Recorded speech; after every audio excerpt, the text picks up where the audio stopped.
pero que quizás son muy teóricas, o muy, sí, muy teóricas, y que por lo tanto preferí escribirlos para que sea más fácil de entender, pero también para que podamos tener un poco, se pueda tener más atención.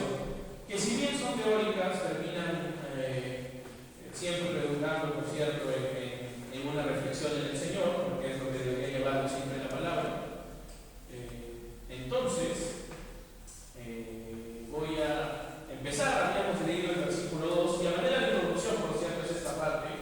No sé si recuerdan que lo que habíamos hablado de las tres, que hay tres fiestas que son las más importantes, o fueron, bueno, son todavía, para los israelitas.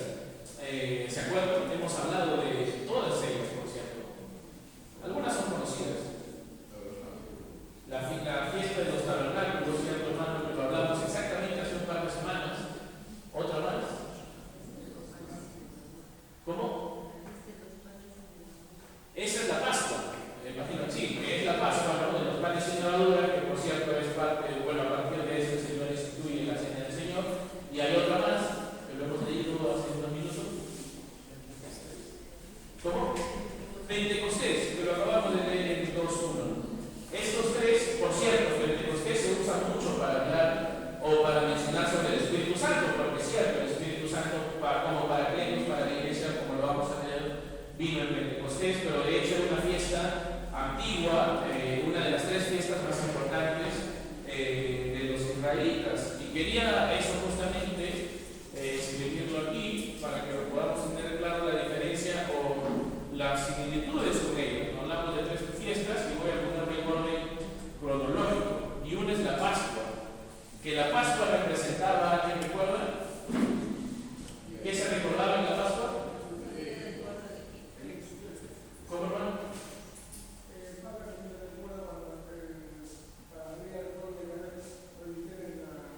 Cierto, exacto. Se recordaba la liberación de Egipto, ¿no?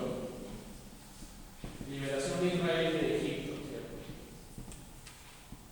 Eso es en la Pascua, pero también las tres fiestas de los israelitas tenían un sentido agrícola, ¿no? Y en la Pascua se celebraba el inicio de la cosecha. Bueno, no se celebraba, sí, se celebraba en realidad. En agradecimiento a Dios se agradecía en todo caso el principio de la cosecha. Que la cosecha tenía fácil, lo vamos a ver un ratito, pero específicamente de los granos, por cierto. Eso es la Pascua. 50 días después, y lo voy a poner por acá,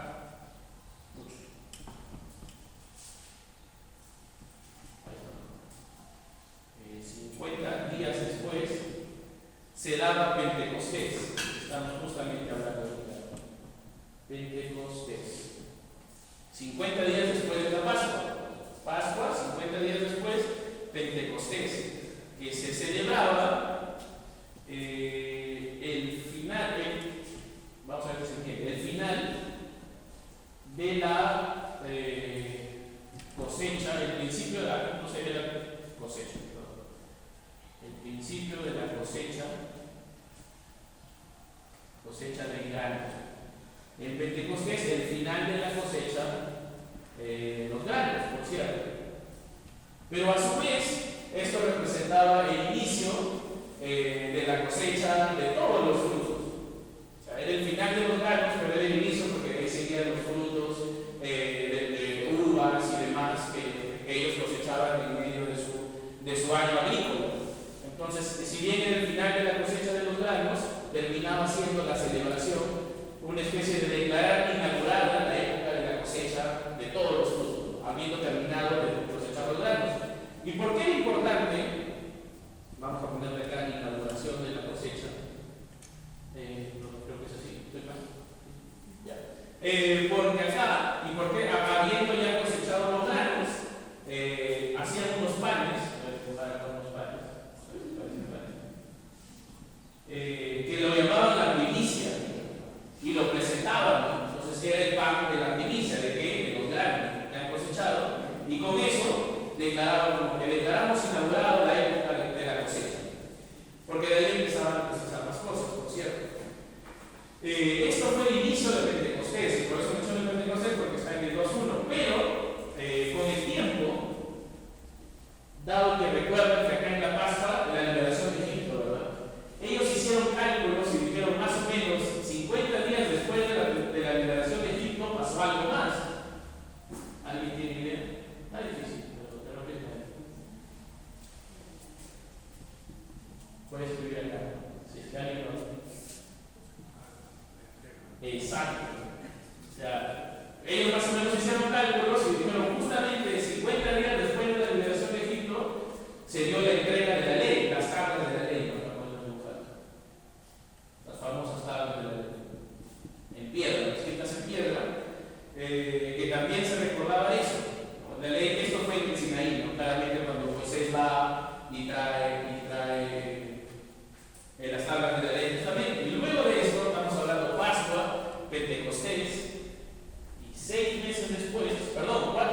fin de la cosecha, de todos los frutos, ahora sí ya, y también el fin del año agrícola. ¿Cómo? Agrícola. Con esto se cerraba el año agrícola para ellos, por cierto, con la... Y también recordaban, que lo mencionamos hace 2 semanas, la provisión de Dios en el desierto. ¿Por cuántos años? 40 años. Exacto. Ok. Y de los tabernáculos para la Pascua, ¿alguien se atreve a decir cuánto tiempo pasaba?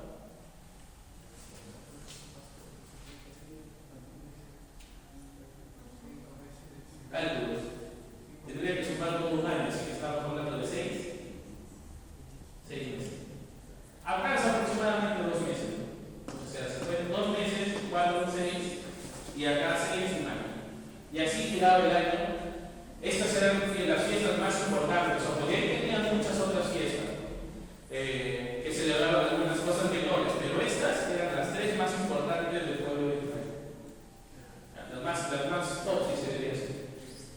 Tan importantes que, por cierto, recuerden que años antes de esto, los israelitas habían sido esparcidos, ¿no? Por varios lugares, ¿no? En Grecia y en demás.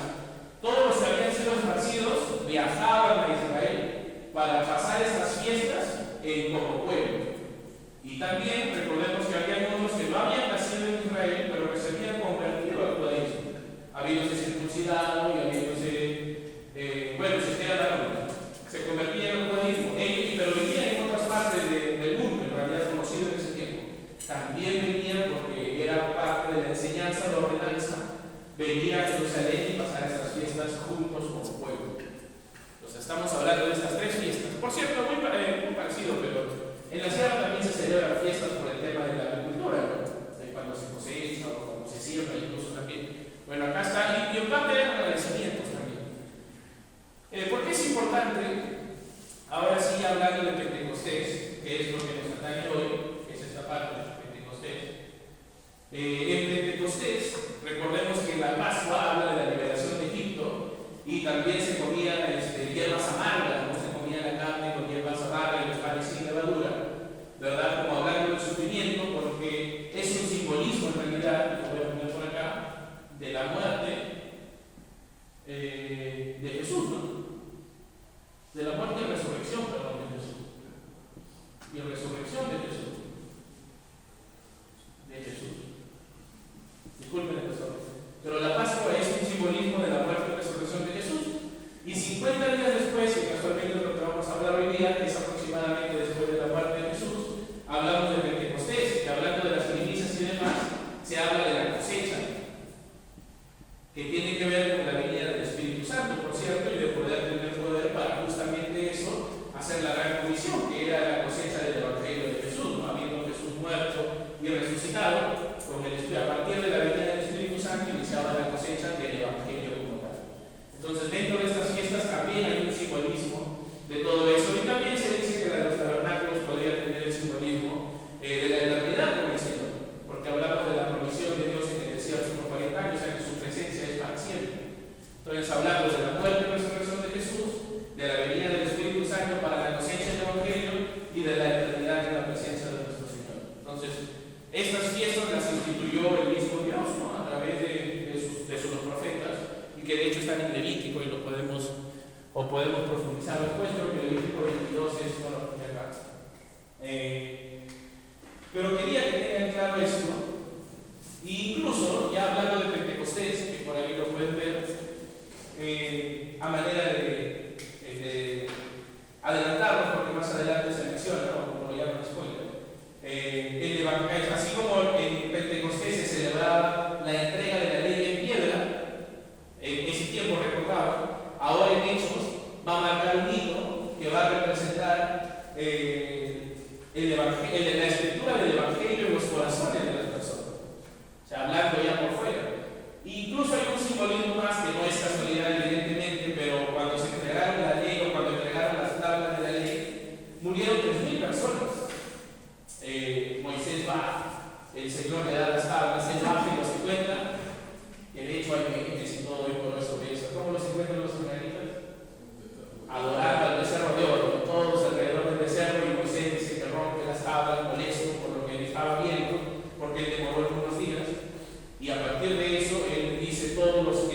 están conmigo, o sea, están con Dios, vengan. Y dice que la mayoría fueron levitas, y les dijo con sus espadas, y fueron y mataron a sus hermanos, literalmente, o a aquellos que habían sido idólatras, ¿no? Para el Señor.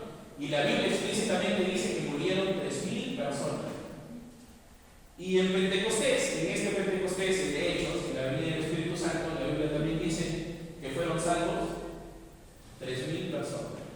Entonces hay también un simbolismo parecido ahí. 3,000 personas mueren en el Pentecostés de las tablas de la ley, 3,000 personas también vienen a la vida a partir del Evangelio en Pentecostés. La Biblia cuenta que fueron añadidos. De hecho está, me parece que al final del capítulo 2, ese es que lo quisieran leer después de la predicación de sí. En el versículo 41, Hechos 2:41 dice: y se añadieron aquel día como 3,000 personas. Como dice antes en el libro que les mencionaba, no, perdón, usted ha hecho el nombre del becerro, que también a partir de su desobediencia murieron 3,000 personas en la entrega de las tablas de la ley. Ok, eso a manera de introducción, hasta ahí está bien, claro. ¿Sí?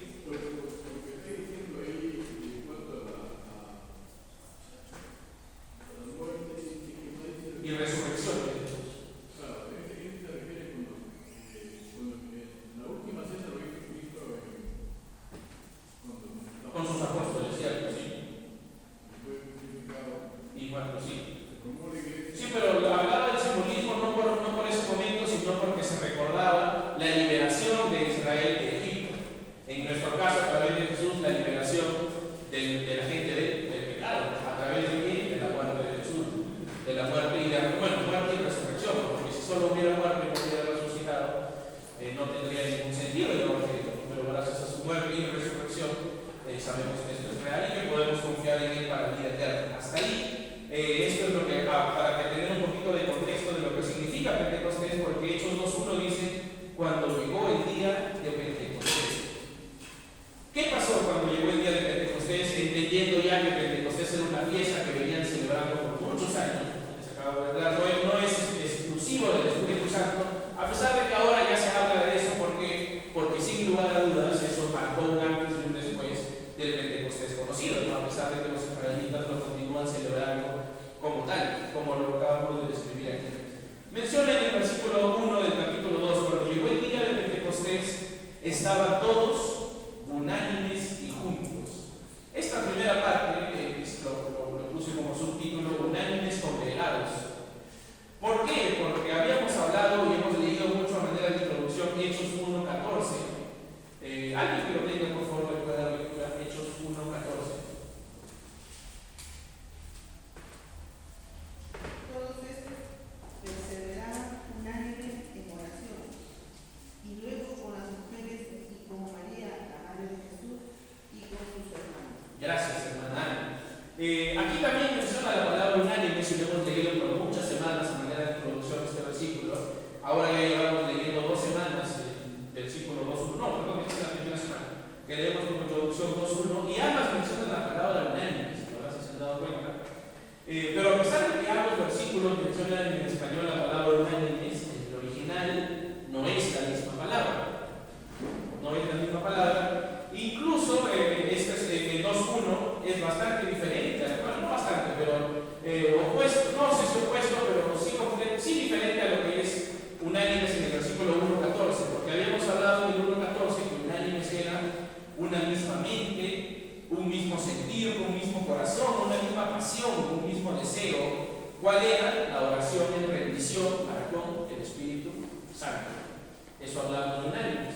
Pero en este caso, en el 2:1, cuando habla estaban todos unánimes juntos, en el original se refiere específicamente a un espacio, lugar y tiempo. Congregados, o sea, aquí sí literalmente significa estaban físicamente y en el mismo tiempo juntos, congregados. Algo así como lo que estamos ahorita. Hoy estamos congregados, juntos en el mismo tiempo, en el mismo espacio, a la misma hora, el mismo año, si podría decirlo así. Pero no necesariamente podríamos estar unánimes según lo que acabamos de hablar antes. Porque podría alguien estar pensando en el almuerzo más tarde, podría alguien estar pensando en que ayer no durmió bien, entonces quiere echarle una cabecita, o podría alguien estar pensando en que van a dar la comida a los hermanos de Manuel, o alguien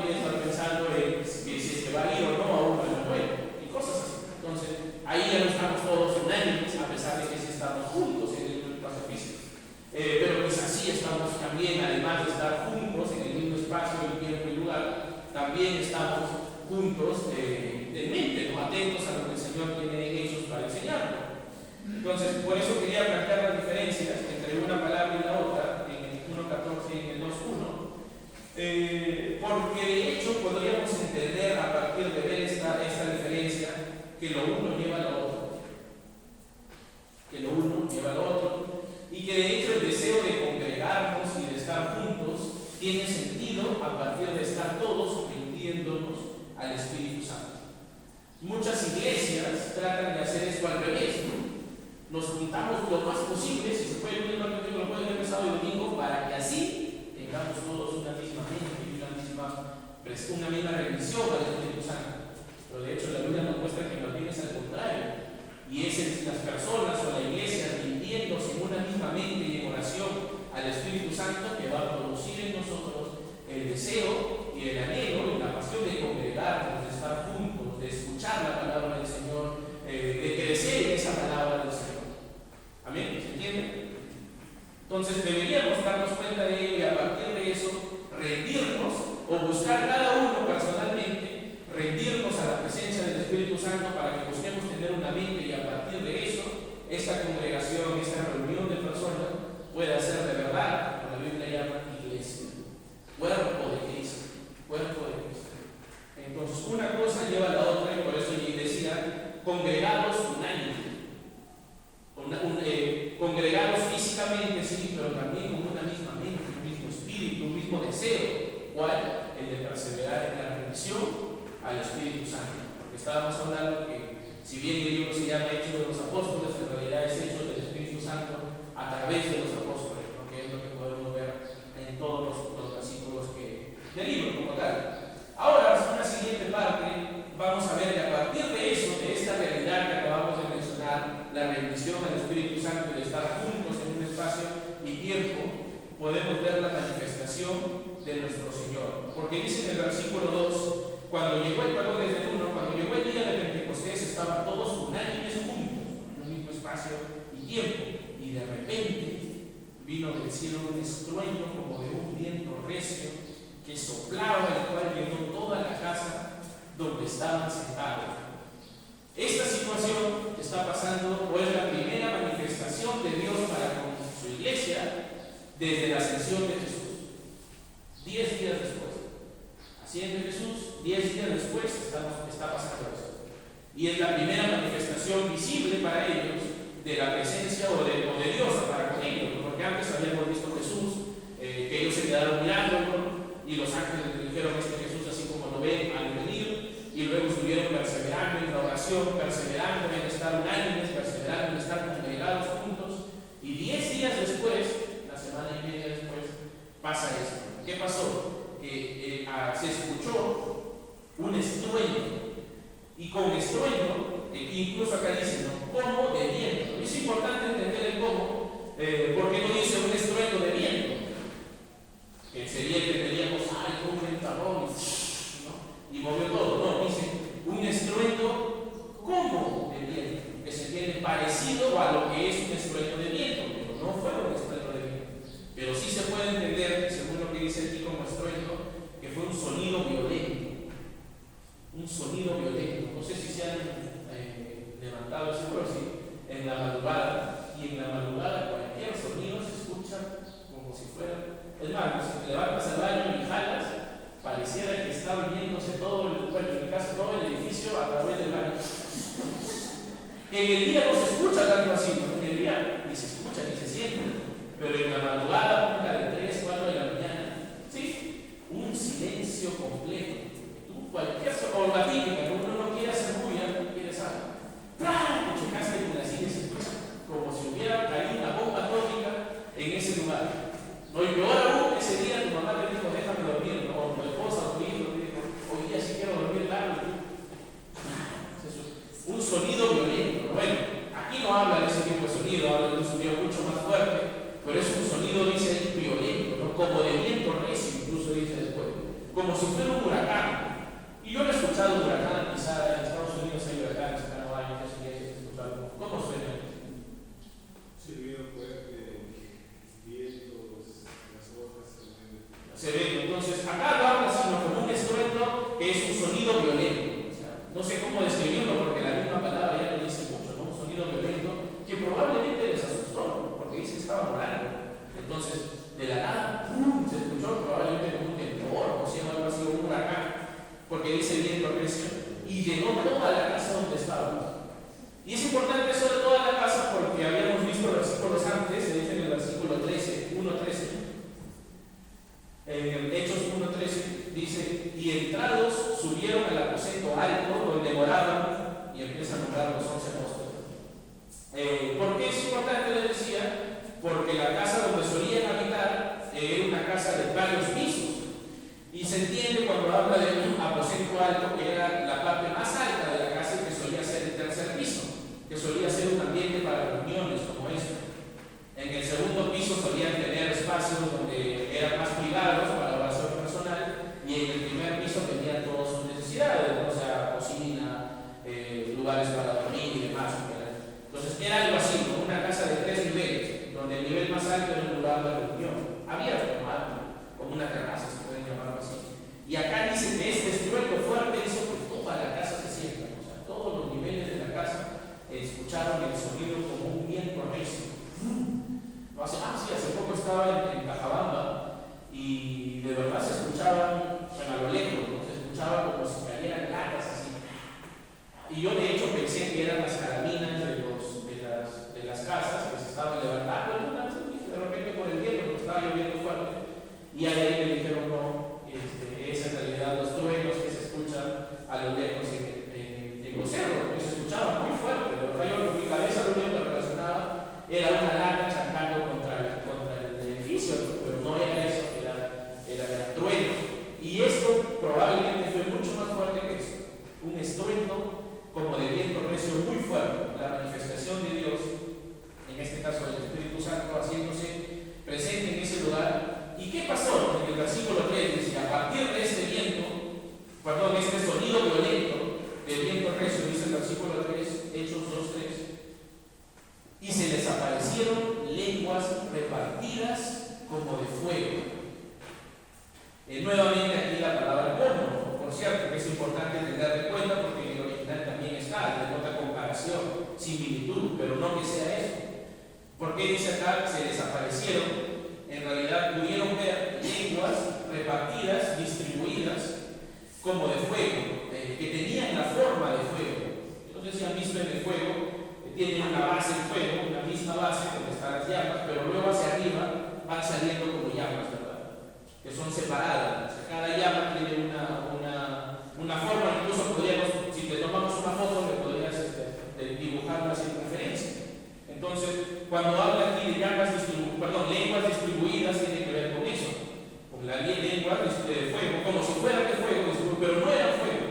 No es que en ese momento, si es que alguien lo tocaba, se quemaba o algo así, no, porque no era fuego, era como de fuego. O sea, a la vista se veían como si fueran de fuego, pero no era fuego en realidad. En realidad eran lenguas, como bien dice aquí, repartidas. ¿Y por qué lo menciono lo de repartidas? Porque así como en el fuego, como menciona aquí, todo viene de una misma fuente, que es el fuego como tal es una fuente, a la parte baja se ve todo uno solo, pero hacia arriba se ven llamas separadas, pero todo proviene de una misma fuente. Y esto nos va a llevar a la siguiente parte y última ya de este estudio, que es un espíritu, un cuerpo. Repito, un espíritu, un cuerpo. ¿Por qué? Porque la segunda parte del versículo 3 dice: asentándose sobre cada uno de ellos. Y se les aparecieron lenguas repartidas como de fuego, asentándose sobre cada uno de ellos. ¿Y por qué lo digo? Porque esa palabra que dice asentándose, en el original está en singular. Repito para que se entienda, donde dice asentándose, lo menciona en singular. ¿Por qué es importante entender eso? Porque antes habla de lenguas repartidas como de fuego. Entonces lo que seguiría debería ser y se sentaron, como dice ahí, sobre cada uno de ellos, porque hablamos de lenguas, que sí es cierto, en el original también está en plural, repartidas, que también está en plural, pero la palabra sentándose está en singular, o el original en singular. Podríamos decir como si dijera, y se sentó sobre cada uno de ellos. Y se desaparecieron lenguas como de fuego, y se sentó sobre cada uno de ellos. Y uno diría, ¿por qué la diferencia? Si es que hablamos de varias lenguas, ¿por qué luego habla en singular? Porque nuevamente lo que acabamos de mencionar, así como el fuego tiene una misma base, pero que de eso reparte, nosotros aquí estamos hablando de un mismo espíritu manifestándose, en este caso, para con los apóstoles, manifestándose para con la iglesia en ese momento. El mismo espíritu, pero es un mismo espíritu. Incluso si tratáramos de darle una traducción muy literal, se las leo, sería algo así. Y fueron vistos por ellos lenguas divididas como de fuego, y se sentó sobre cada uno de ellos. ¿Se notó la diferencia? ¿Sí? Y se sentó sobre cada uno de ellos. Por eso digo, es importante. ¿Por qué? Porque también muchas veces, cuando se lee Pentecostés, y cuando se lee todo Hechos en realidad, se habla mucho de las manifestaciones que el Señor tuvo a través de los apóstoles o de los discípulos. Que no está mal, ¿no es cierto? Pero aún más importante que eso, y por encima de ello, que es lo que les estaba diciendo, es la manifestación de del Espíritu Santo como única entidad, como parte de la Trinidad de Dios mismo, manifestándose en los distintos apóstoles y discípulos que mencionan. Y eso es más importante, ¿por qué? Porque aún más increíble que el estruendo del viento recio, aún más increíble que en este momento aparezcan, no van a aparecer, ¿no es cierto? Aparezcan lenguas en sus cabezas como si fueran de fuego. Aún más importante que hubiera un terremoto y se abre el cielo y se escuchen voces, más importante que eso y más grandioso que eso es lo que había detrás de eso, es la presencia del Espíritu Santo manifestándose. Y en eso deberíamos centrar nuestra mirada, en eso debería permanecer nuestro corazón. Por eso antes decíamos, congregados unánimes. Porque si nos centramos más en lo que hace cada uno, vamos a terminar en cualquier lado. Pero si más bien decidimos mirar al Señor y estar en un mismo espíritu, en un mismo deseo, en una misma pasión, en anhelar rendirnos al Espíritu Santo, eso va a ser que manifestaciones, incluso más grandiosas que esta, espiritualmente hablando, se hagan en su iglesia, espiritualmente hablando. Porque en realidad esto fue físico, pero el trasfondo que hay detrás y de la manera en que el Evangelio se predicó a mucha gente es aún más especial que el estoico y que las lenguas y que lo que estaba pasando en ese momento. Es la manifestación del Espíritu a través de su iglesia, muy especial por cierto, y que debería hacernos estremecer. No tanto la idea del viento, no tanto la idea de las lenguas, no tanto la idea de lo que haya pasado físicamente hablando, sino más bien lo que estaba pasando espiritualmente hablando. Quisiera que por favor leamos sin perder Hechos, 1 Corintios 12:11. 1 Corintios 12:11.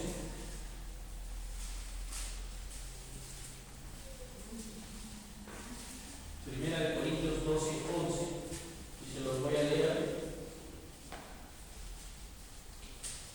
Porque dice, 1 Corintios 12:11, pero todas estas cosas las hace uno y el mismo Espíritu, repartiendo a cada uno en particular como Él quiere. Esta es una representación de lo que pasó aquí.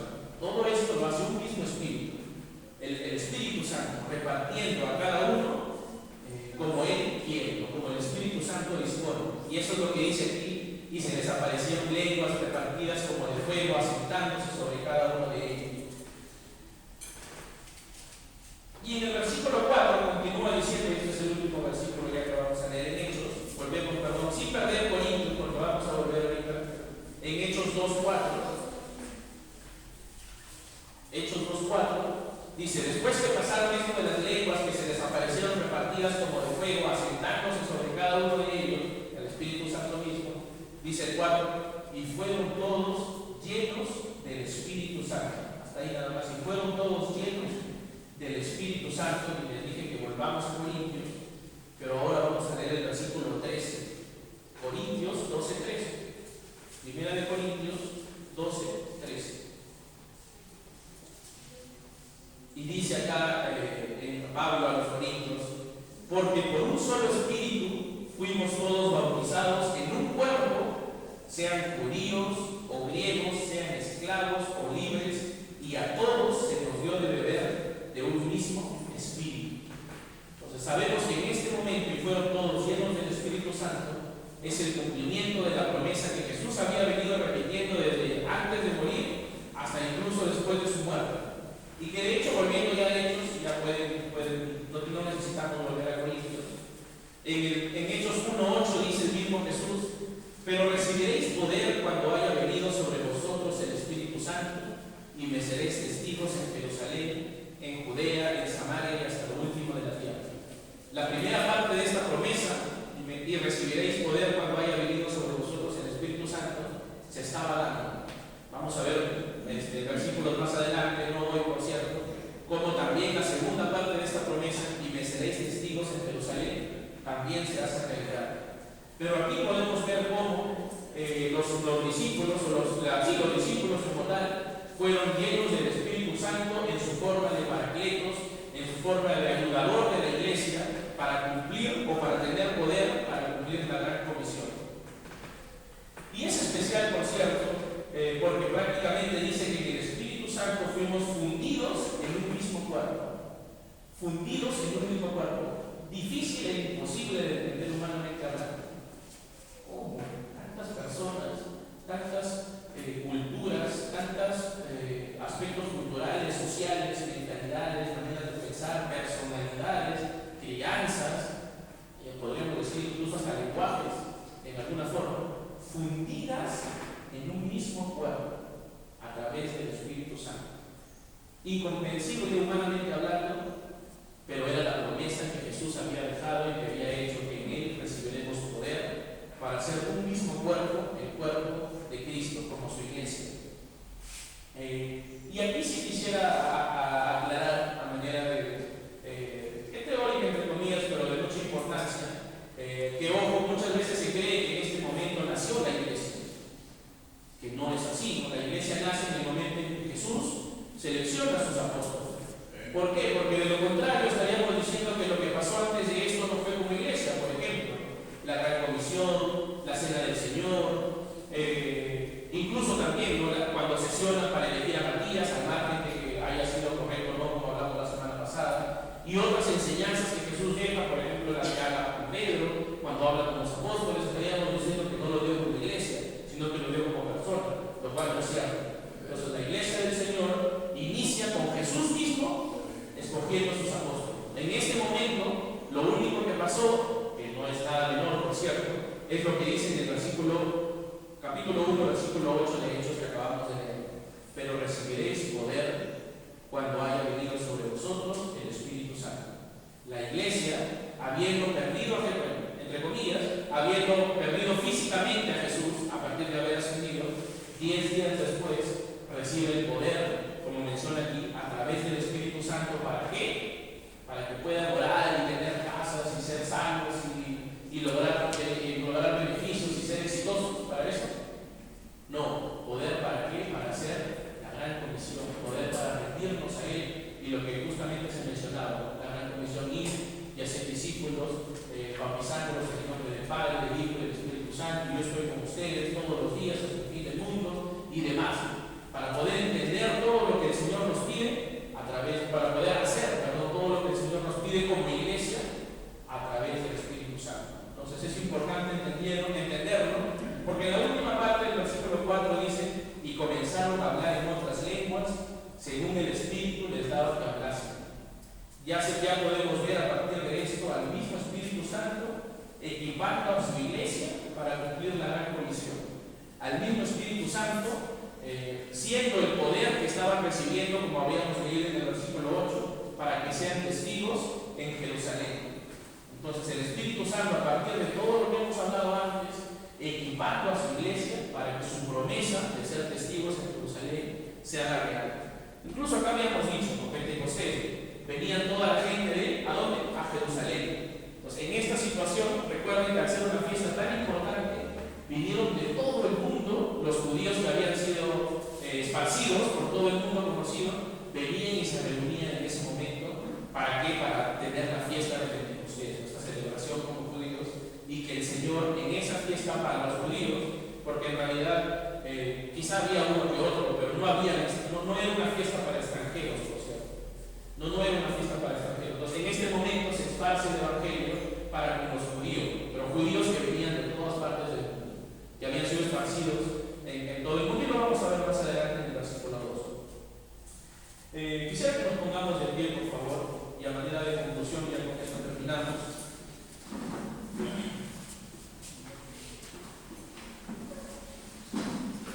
Si bien en estos 4 versículos que hemos leído hasta ahorita del capítulo 2 ha habido mucha información, espero que también haya habido, de hecho, ha sido la idea, mucha reflexión y mucho aprendizaje en el Señor también. ¿Por qué? Porque estas son las bases que el mismo Espíritu Santo estaba poniendo para su iglesia, que ya había dejado otras bases Jesús, por cierto, no estoy diciendo que esta era la primera, no, que el Espíritu Santo estaba poniendo para la iglesia tal como ahora la conocemos.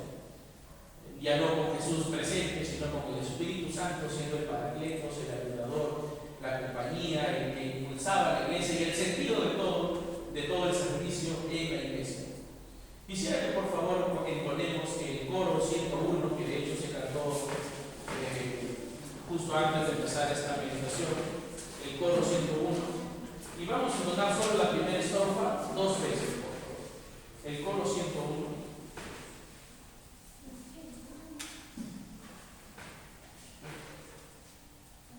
Y que mientras cantemos, por cierto, nos lleve a entender que solamente de esta forma, o sea, el hecho de decir yo quiero más de Cristo, yo quiero más del Señor, son solo palabras si no lo hacemos de esta manera.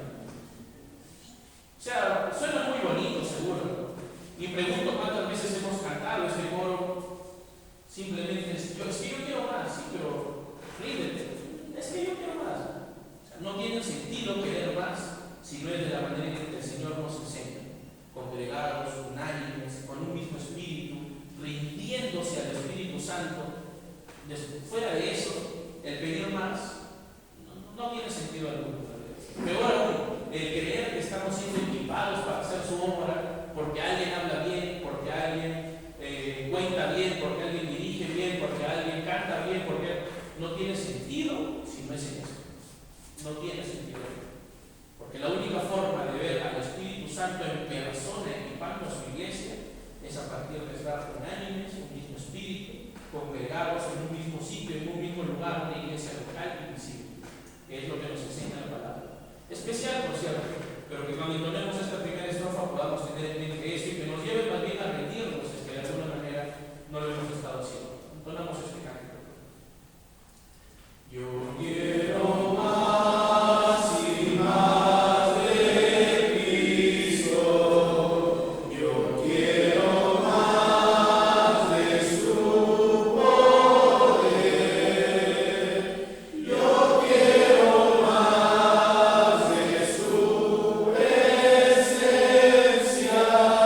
Yo quiero más y más de Yo quiero más y más de Cristo. Yo quiero más de su poder.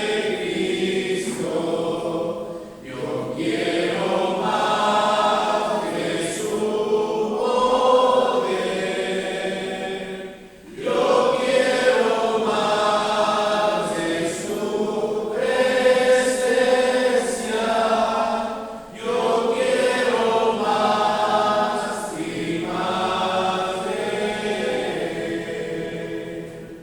Esto que empezamos a hablar fue instituido miles de años antes de que pase esto.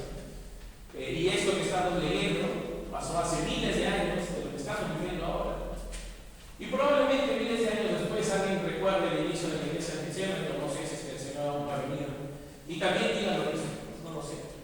Pero podemos ver que pueden pasar miles de años, pero su palabra y su fidelidad permanecen firmes. Y que no hay cambio, que la palabra que se está hablando hoy es la misma que vamos a ver más adelante, que cuando habla Pedro y se levanta y toma la palabra. Y ojalá pueda ser la misma que en cientos de años se continúa hablando en la iglesia que se llama y en las iglesias del Señor. Unánimes, rendidos al Espíritu Santo, congregados físicamente como una iglesia, fundidos en un cuerpo por el Espíritu Santo, siendo equipados para su obra. Eso es hechos del Espíritu Santo a través de los apóstoles. No hay otra forma. Si nos rendimos, sin lugar a dudas, como podemos ver acá, una promesa de miles de años antes, miles de años después, Él cumple su promesa, y cumple lo que muestra, Él cumple su palabra. No hay otra forma, y definitivamente bien haríamos en rendirnos a esa su palabra, a esa su voluntad. Tengamos una oración, hermanos, y después de esto recordemos que se ha mencionado que los miembros pueden quedarse unos minutos, hermana Blanca también tiene algo que mencionar rápidamente. En reverencia, hermanos. Amoroso Padre Celestial, y gracias, Señor, por tu palabra. Y perdón, Señor, porque por años vivimos muchas veces engañados por nosotros mismos, estafándonos, Señor, creyendo que de otra forma vamos a poder lograr que tú nos bendigas y ser equipados en ti. O peor aún, Señor, muchas veces vemos nuestros talentos, nuestra forma de servir o incluso nuestras capacidades, Señor, más como algo personal que como algo de tu iglesia, Señor. E incluso, Señor, muchas veces ponemos por sobre encima de nuestras vidas de cosas, trabajo, familia, amigos, estudios y otras muchas cosas más por encima de lo que tú enseñas en tu palabra, Señor, que es nuestra rendición a ti y a partir de ella a tu iglesia, Señor. Y perdónanos, Padre, porque no nos damos cuenta a veces, Señor, o peor aún dándonos cuenta, no tomamos la decisión necesaria para cambiar.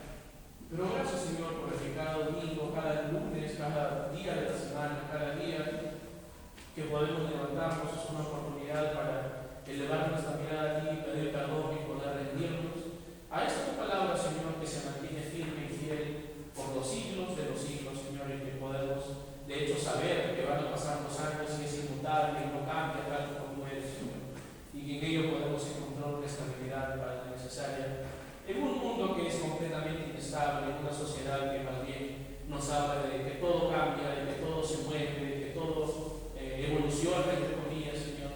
Ojalá que lo que más pueda cambiar y evolucionar sea nuestra relación contigo, Padre, que sea para bendición, que sea para cambiar nuestra manera de pensar. Gracias por tu iglesia, por tu amor, por tu palabra, y que, Señor, nos podamos continuar rindiéndonos a ti en amor y a través de tu Espíritu Santo. En el nombre de Jesús. Amén. Dios nos bendiga, hermanos, y nos quedamos unos minutos.